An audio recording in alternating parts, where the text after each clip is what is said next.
From China to the United States, facial recognition technology is being used and tested like this at the Los Angeles International Airport. We're always looking at technology, processes, even doctrine changes on how to better our security at an airport. You're going to put that one face down.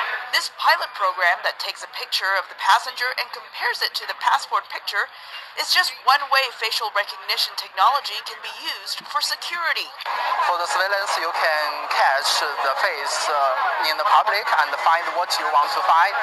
And for the commercial use, you can find the VIP when they come to a store.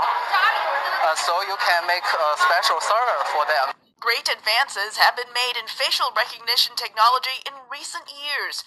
This promotional video shows how it can identify a missing child. Computers are finally fast enough. We have GPUs and hardware that is fast enough to process all the data that we need to process. Machines can now match faces even when the lighting isn't good or when a full shot of the face is not available.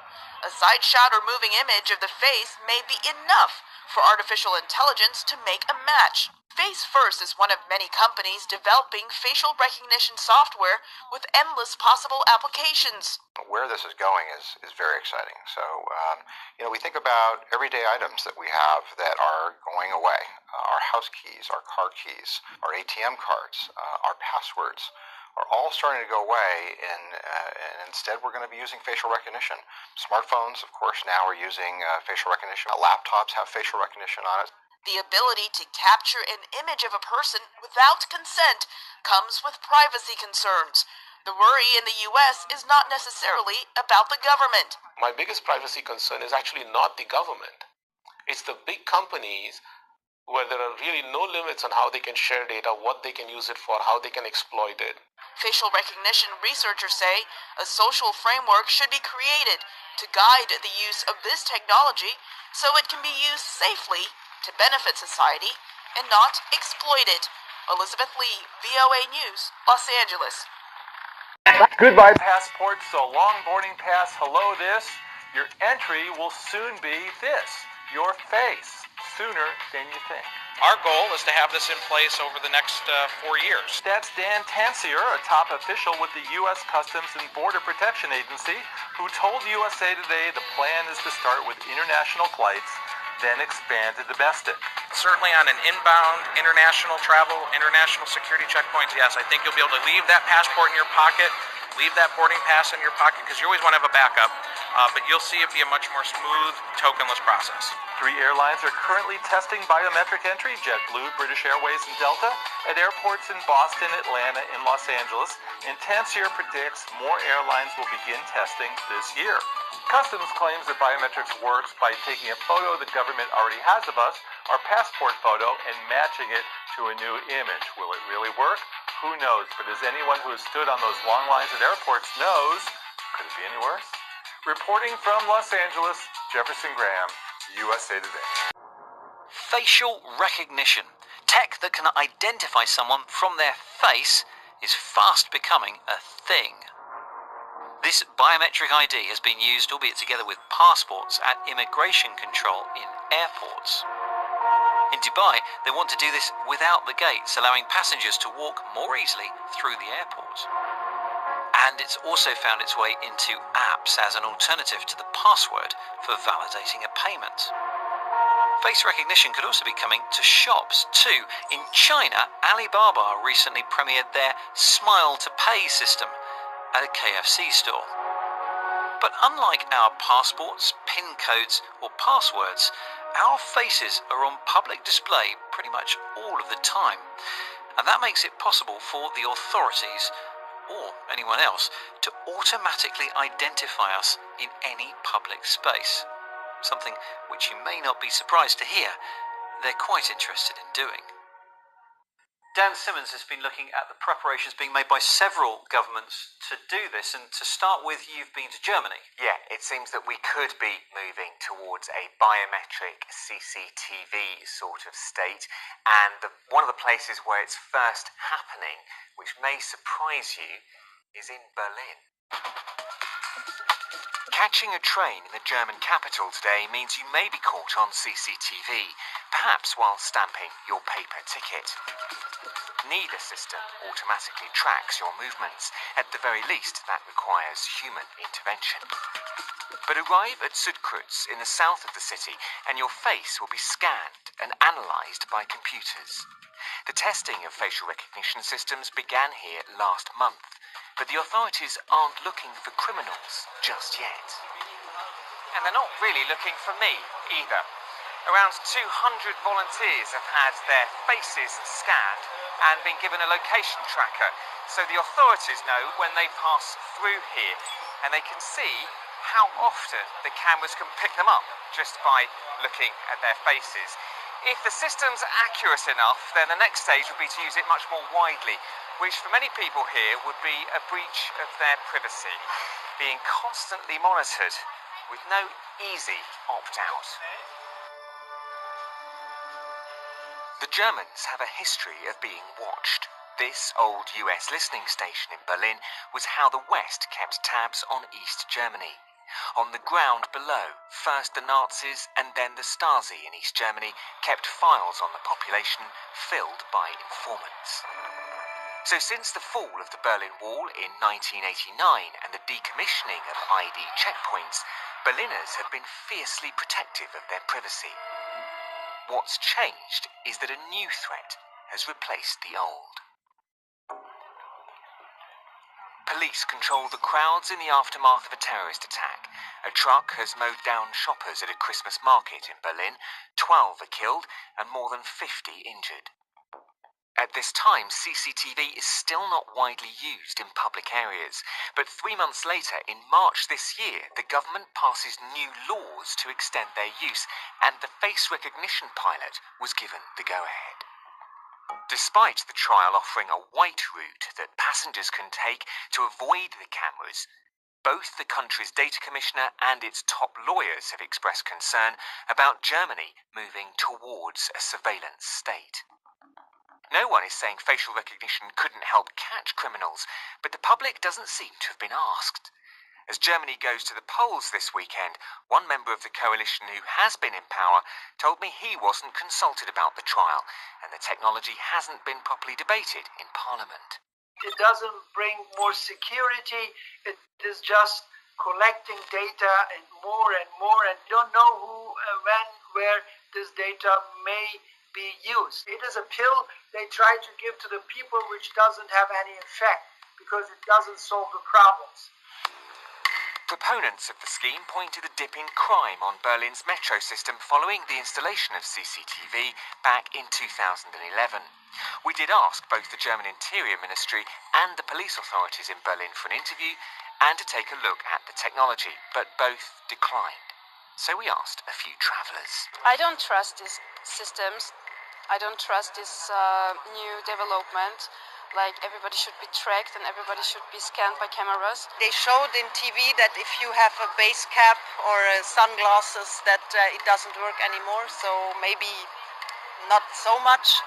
But anyway, if it catches one, we are very happy. If it really shows that it will help, then I will be okay with this, in the hope that there is no misuse and no tracking data. If those worries are widespread, it's not looking good. Questions still hang over whether the German police fabricated their records on the man behind December's terror attack to make them look good. And earlier this month, a Privacy International report said 21 EU member states, including Germany, are still unlawfully collecting and retaining personal data. Who's watching the watchers may be the key question if the technology proves its worth. Okay, well, first up, we are tracked by our phones every day, anyway these days, aren't we? So what is the big concern around facial recognition? Well, and with our phones, of course, we can possibly turn them off, or we could opt to carry a more basic model. So we do have some choices around that. And also, it tends to be companies that collect the data. So when the state or the police require that information, they do so on a case-by-case basis. I think the concern here is that if we introduced facial recognition as we have CCTV, then there would be a very broad database, a searchable database, to find out where each person was and with whom whenever they were in public. Okay, although to be fair, it is just a trial. This hasn't actually been released yet. No, absolutely. It is a trial just on those 250 volunteers and those members of the public that walk through the space where they're captured on camera. And you've been to another capital city where this technology is already being used by the police to look for real suspects, to find people that they're looking for. Yeah, here in London, where the most recent trials took place last month. Carnival time in Notting Hill. The tens of thousands who gather are monitored from above and by officers on the ground. But there are also facial recognition cameras here, and unlike in Berlin, the London trial isn't as visible to the public, and the officers are using it to spot real suspects.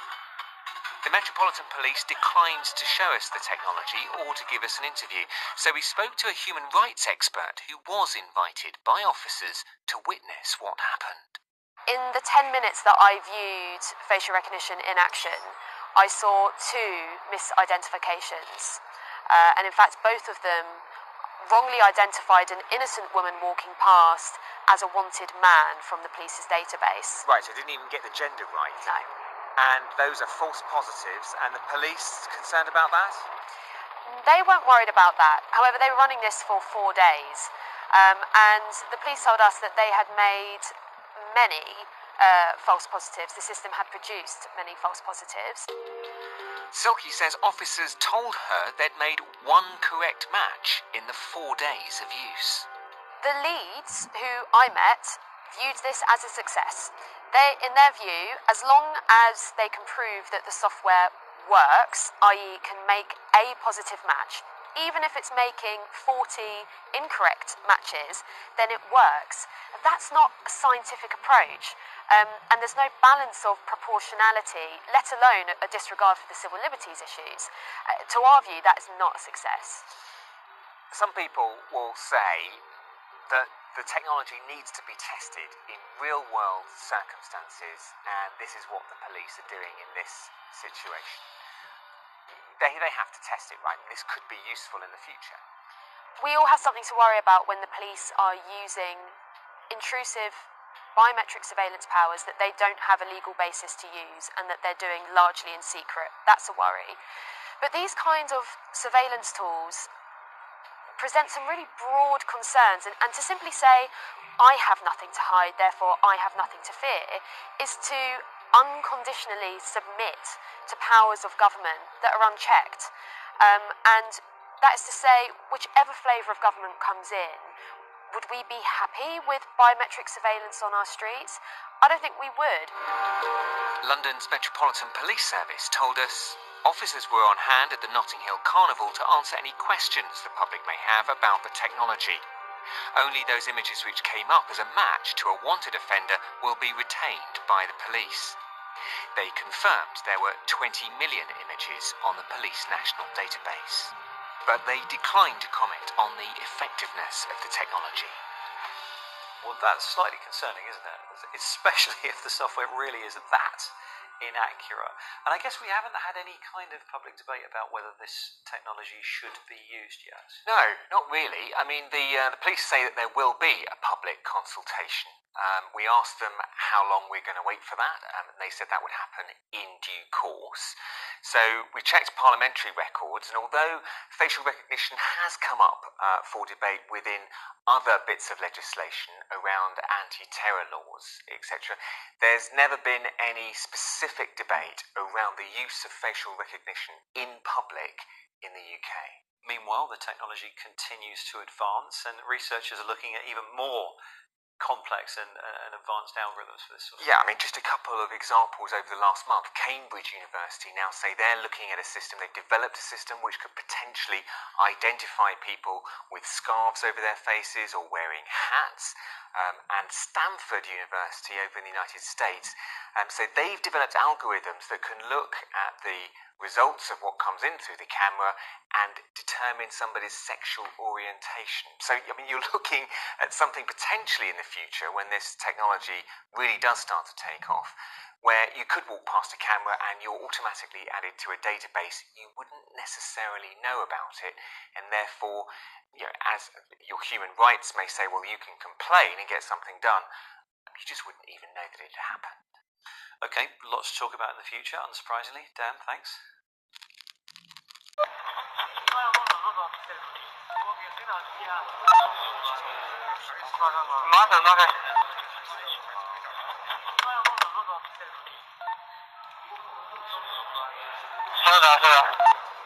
现在好几次锁起门呢。对，就是这的。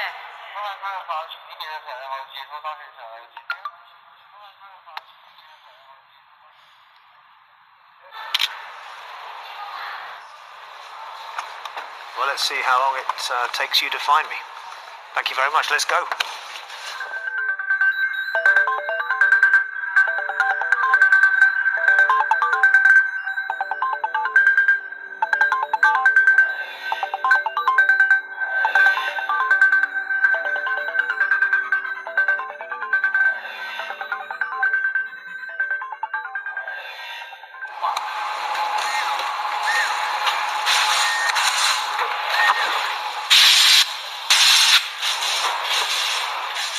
我们可以追溯到说，出现每一张脸都可以对应说他的身份证，以及他所经过，比方说在过去1周，我们回溯他的行经路程，我们也做了像人和车的匹配，同时在人上匹配还包括亲属关系匹配，然后是你经常接触人员之间匹配，就是当摄像机布到或者我们传感器布到一定密度的时候，其实我们会经常知道你跟谁经常在一起。Well, here we are then. I've just got out of the car, close to the city centre, and for the purposes of this exercise, the plan is for me to start walking in the direction of the bus station. My image has already been flagged to the authorities as a suspect, and in theory, it should only be a matter of time.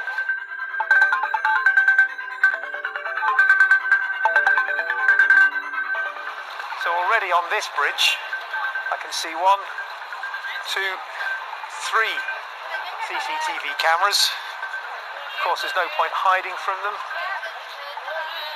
Just keep on walking. 回来不一定非要从门里头通过，他就站在，哎，对，就是这的，就是这的。不是反过。安全通道。对，就是这的。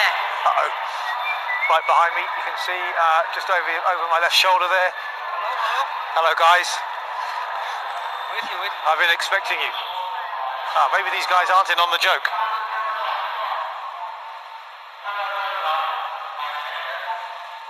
那么对平民老百姓，是老百姓需要帮助的时候，我们才会录入这套系统。那他不需要帮助的这种情况，那么我们是不需要采集他的信息的。那这种信息只是在我们大数据里面有他的信息就行了。那在什么时候使用，是根据我们的需要来做这项工作的。If you have nothing to hide, you have nothing to fear. 对，是这样。所以说，老百姓应该不用担心。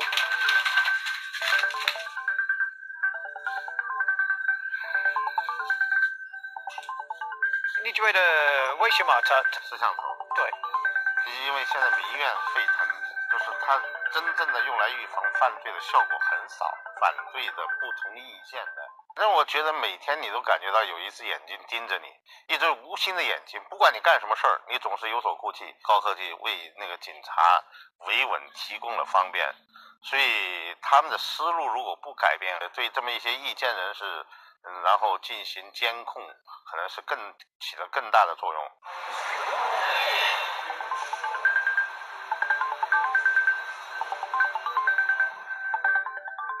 Would it worry you to know that your every move, your every association was being watched? Does that change something fundamental? Honestly, I won't feel very comfortable. There's a certain level of discomfort. First, I think technology by itself is a tool for human being, just like a weapon. If it is in the wrong hands, like in a terrorist hands, it might do very bad things, right? But government do develop weapons.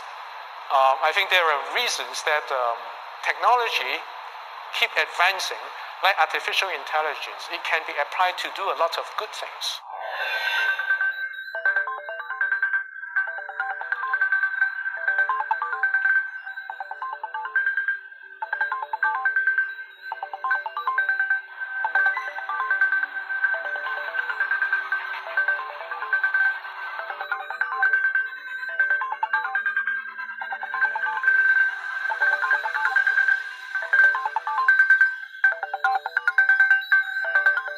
Are unaware. Their every move is being watched by next-generation surveillance cameras. We can pass in the vehicles and tell what type of vehicles it is, and also it could detect the bicyclist, motorcyclist, and even recover their trajectory. Dr. Xu runs SenseTime, a company helping China make surveillance cameras smarter. We provide the embedded system that put AI technology inside the camera to help the camera to recognize face, recognize objects, and actually turning original video streams into structured data. This includes real-time crowd analysis and even mood analysis. And China is the perfect testing ground. At this convenience store, registered customers enter with facial recognition. They buy items using their phones. I like this store because I hate staff following me around. It's more direct. It's convenient. Stores like these are symbols of what China calls smart cities. Incheon in Ningxia has become a model example. Here residents enter compounds with face recognition and track buses on their phones before leaving home. Transport can then be optimized based on user data. They can take masses of user data and also other state data, like private company data, and figure out ways to make cities more livable, but also make cities more secure. Under the banner of security and convenience, China's government now has data on almost all of its tech-savvy citizens, and technology for the most part has made cities better. Concerns, however, arise when technology itself begins to govern. And that's already happening. Alibaba's Sesame credit system uses purchasing data to rate people's integrity, and it may offer a glimpse at a more sinister future. By 2020, China hopes to roll out a nationwide government-controlled credit rating scheme, in which people may be scored based on measurements like how quickly they repay loans and whether or not they jaywalk. Dan Epstein, TRT World, Beijing. Now, the fingerprints and eye scans of every person in India are being gathered in the biggest biometric database in the world. More than 1.2 billion people's data will be on the system, which will give access to the welfare state. But opponents argue the scheme could be exploited by the Indian government. Alex Rossi reports from Delhi. This is an enormous task. The fingerprints and eye scans of every Indian in the country are being taken and collated into an online database. When complete, everyone will have a unique 12-digit identity number. It'll enable them to access India's vast and unwieldy welfare state. 78-year-old Chandra is one of the first in line at this biometric data collection point outside Delhi. He believes the scheme will stop corruption and help the poor get their benefits. There will be some source to stop the corruption. That will be the basic reason for stopping the corruption in India. As India gets richer, it's spending more in an attempt to lift the poor out of poverty. But much of the money is wasted or stolen by corrupt bureaucrats. This biometric scheme of identity proof will make theft by officials more difficult, according to the project organizers. There are a large number of Indians who don't have any form of identity whatsoever. So this is a way to include them into the society and give them the benefits. The second reason is to improve the efficiency and effectiveness of government spending on public welfare. The project will take at least 10 years to complete and will cost billions of pounds, but take-up has been impressive. 1 million people are now being processed at centres like this every day. Creating the world's largest biometric database is, of course, an enormous challenge in a chaotic country like India with a population of 1.2 billion people. In all, 2.4 billion irises will have to be scanned and 12 billion fingerprints will have to be taken. But critics of the programme argue it's not so much about fighting corruption, but what it will do is give an overbearing state even greater powers to abuse. Civil liberties groups claim gathering this information is an invasion of privacy. Campaigners like Sanjay Parikh are now urging Indians to boycott the identity project. Once you collect that information, then all the time that person will be under some kind of surveillance. And whether that information will be kept in our country secret or it will be passed on to different companies and other countries as well. Organisers, though, say the database, which includes the biometric details of children and adults alike, will remain confidential. And the benefits to citizens of a more efficient and less corrupt state far outweigh any concerns about intrusion.